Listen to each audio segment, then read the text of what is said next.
अच्छा दोस्तों, इस वीडियो के अंदर हम डिस्कस करेंगे कि इन्वायरमेंट को प्रोटेक्ट करने के लिए पाकिस्तान पीनल कोड में क्या रेमेडीज़ अवेलेबल हैं।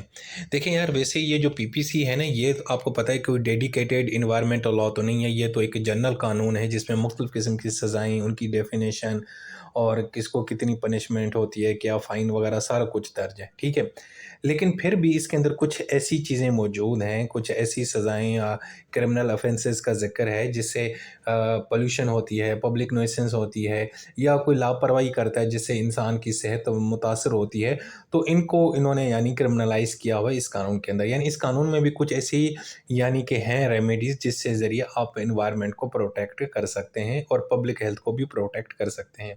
सो ये जो कानून है ना, जो असल में कानून है एनवायरनमेंट का, पाकिस्तान एनवायरनमेंटल प्रोटेक्शन एक्ट 1997, उसको ये कॉम्प्लीमेंट करता है, ठीक है ना? हमने इनको मिला के इस्तेमाल करना होता है। तो जनाब अब देखते हैं कि इसके अंदर कौन-सी ऐसी चीज़ें हैं जो रेमेडीज़ हैं, जो एनवायरनमेंट को प्रोटेक्ट करती हैं। सबसे पहले जो सेक्शन है 268, ये बहुत ही मशहूर सेक्शन है भाई पीपीसी का।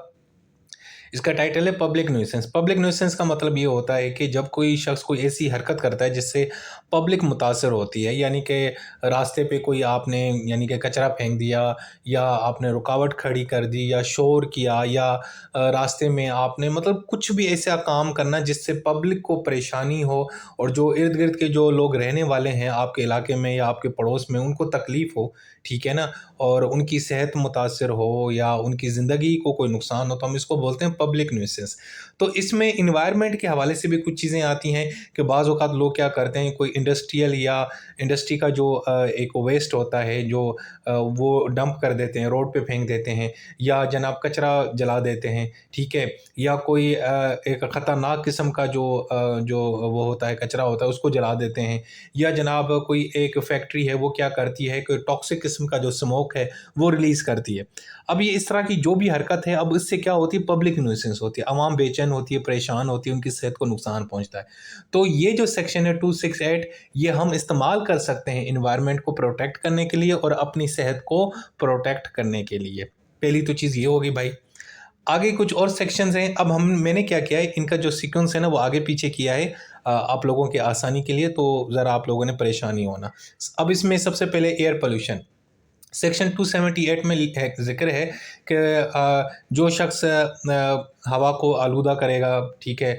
हवा में कोई ऐसे ज़हरीली जो है ना गैसेज़ ख़ारिज करेगा फैक्ट्री के ज़रिए कुछ भी और उससे लोगों की सेहत मुतासिर हो, साँस लेने में दुश्वारी हो, तो उसको जनाब सज़ा दी जाएगी। वो सज़ा क्या है कि जनाब फ़ाइन होगा तकरीबन 1500 रुपीज़ तक, ठीक है?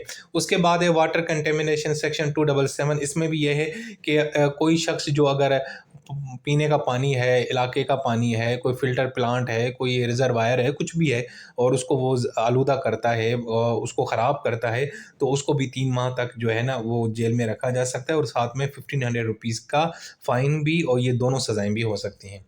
इसके अलावा जनाब toxic waste and hazardous substances, यानी कोई शख्स क्या करता है कि जनाब अपनी लापरवाही की वजह से जो ख़तरनाक और ज़हरीला कोई कोई चीज़ होती है उसको वो सही तरीके से डील नहीं करते, ठीक है ना? या उनकी लापरवाही से या उनकी रैश से वो जो पॉइज़न है, वो जो ज़हरीला मवाद है, चाहे वो केमिकल है या एलिमेंट्स है, उससे किसी इंसान की सेहत को नुकसान पहुँचता है या उसको तकलीफ़ पहुँचती है, तो उस सूरत में भी उसको सज़ा दी जाएगी। 6 महीने तक उसको कैद में रखा जा सकता है या 3000 का फ़ाइन पे करना पड़ेगा या दोनों। उसके बाद है जनाब adulteration and public health risk, section 272 and 273। इसमें ये है कि भाई अगर कोई शख्स खाने-पीने की चीज़ें हैं उसमें मिलावट करता है और वो मिलावट इतनी ख़तरनाक है उससे अगले बंदे की सेहत ख़राब होती है और उससे एनवायरमेंटल कंटेमिनेशन भी होती है, ठीक है ना? लोग अक्सर पानी में सॉरी दूध के अंदर आपको पता है सर्फ़ मिला देते हैं, कुछ भी मिला देते हैं और खाने-पीने की चीज़ों में मिलावट करते हैं और बाज़ औक़ात इस तरह की मिलावट होती है, वो आगे चल के ज़हर बन जाती है और लोगों की सेहत मुतासिर होती है, ठीक है? तो ऐसे ये भी जुर्म है भाई। तो इसमें भी आपको कैद में रखा जा सकता है और फ़ाइन भी पे करना पड़ सकता है, वो दोनों सज़ाएँ भी हो सकती हैं। उसके बाद है दोस्तों सेक्शन 269 एंड 270। अब इसमें यह है कि बाज़ औक़ात तो कुछ लोगों की हरकत की वजह से ना इलाके में ना बड़ी डेंजरस किस्म की जो डिज़ीज़ है, बीमारी है, वो फैल जाती है। इन्फेक्शियस किस्म की बीमारी, मिसाल के तौर पर या इवन के सरकारी जो लोग हैं उनकी लापरवाही की वजह से कहीं इलाके में जो है ना वो गटर का पानी बाहर खड़ा हुआ है और वहाँ पे डेंगू मच्छर आते हैं और वो इलाके में डेंगू फैल गया है, ठीक है? इस तरह का कोई चीज़ हो तो, और जिसकी वजह से जो है ना कचरे को आपने मैनेज नहीं किया, उठाया नहीं, म्युनिसिपल वालों ने उसको उठाया नहीं, किसी और जगह पे डंप नहीं किया, तो उससे बीमारियां फैल गई। तो इस तरह का कोई अगर जुर्म करता है तो उसको भी 6 माह से लेकर 2 साल तक कैद में रखा जा सकता है, या उस बंदे से फाइन भी लिया जा सकता है, या दोनों सजाएं भी हो सकती हैं। वो डिपेंड करता है नेचर के ऑफेंस की। अच्छा जी, अभी इसकी इन्फोर्समेंट का भी इन्होंने ज़िक्र किया। वैसे इन्फोर्समेंट का तो एक्चुअल जो है ना वो सीआरपीसी है, उसमें सेक्शन 133 में लिखा हुआ है कि जो मजिस्ट्रेट है इलाके का एग्जीक्यूटिव, उसके पास ये इख्तियार है कि वो ऑर्डर दे सकता है कि भाई इस पब्लिक न्यूसेंस को ख़त्म करो, ठीक है।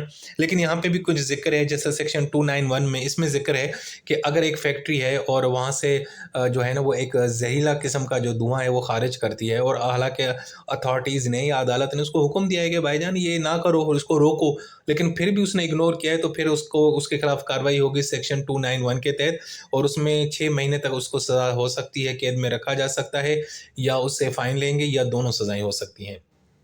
इसके अलावा सेक्शन 290 है पीपीसी का। अब ये एक जनरल प्रोविजन है। इसका मतलब है कि ऐसे पब्लिक न्यूसेंस के केस जहाँ पे कोई स्पेसिफिक पनिशमेंट प्रिस्क्राइब नहीं है ना, तो वहाँ पे आपने ये कानून अप्लाई कर देना है। मिसाल है कुछ इस तरह के ऑफेंसेस होते हैं पब्लिक न्यूसेंस के, उनके ऊपर हमारे पास स्पेसिफिक सजाएं मौजूद हैं, लेकिन अगर कोई एक ऐसा है कोई ऐसे किसी बंदे ने कोई हरकत की है जिसकी कोई वाज़ेह सज़ा मौजूद नहीं है, तो वहाँ पे आपने ये सेक्शन अप्लाई करना है, और उसमें क्या है तकरीबन 600 तक आपने फ़ाइन पे करना है। मिसाल है शोर मचाना, थोड़ा बहुत कचरा जला देना छोटे लेवल पे, इस तरह की कोई हरकत करना, ठीक है ना, या बदबू फैलाना इलाके के अंदर, कुछ भी कोई फैक्ट्री है, कुछ चक्कर है, इस तरह चीज़, ठीक है। तो इसमें 600 रुपये तक आपको फ़ाइन पे करना पड़ेगा। अब इस कानून की ना यारा लिमिटेशन है। लिमिटेशन क्या है? एक तो भाई ये देखें इसके अंदर जो फ़ाइन है वो 600 1500, मतलब बहुत ही कम है, ज़्यादा से ज़्यादा 3000। अब ये क्या फ़ाइन है भाई? ये तो मतलब एक दिन का एक वन टाइम का खाना होता है, ठीक है ना? समझ गए ना? तो ये तो कोई मसला नहीं है। दूसरा ये है कि एक असूल है दोस्तों, ये हमेशा याद रखिएगा। ये लीगल असूल ये है, जनरलिया स्पेशलिबस नॉन डेरोगेंट। इसका मतलब ये होता है जब कोई एक जनरल लॉ हो और उसके बाद एक स्पेसिफिक लॉ हो, तो दोनों में जो स्पेसिफिक लॉ होता है वो प्रीवेल करेगा, आपने उसको ज़्यादा प्रेफरेंस देनी है। तो हमारे पास ऑलरेडी एक स्पेशल लॉ मौजूद है, पाकिस्तान इन्वायरमेंटल प्रोटेक्शन एक्ट 1997। तो हम जब भी दो प्रोविज़न एक जैसी हो ना, तो वहाँ पे फिर हमने ये जो पीपा है इसका इस्तेमाल करना है, ठीक है। जनरल जो प्रोविज़न है पीपीसी की वो इस्तेमाल नहीं करनी। इसमें लिखा हुआ है ना कि एयर पोल्यूशन की ये सज़ा है, वाटर पोल्यूशन की ये है, ये सारा कुछ। तो पीपा में मुख्तलिफ़ किस्म की सज़ाएँ दर्ज हैं, वो ज़्यादा स्पेसिफ़िक है, तो हमें उसको ज़्यादा प्रेफ़रेंस देनी है, ठीक है जी।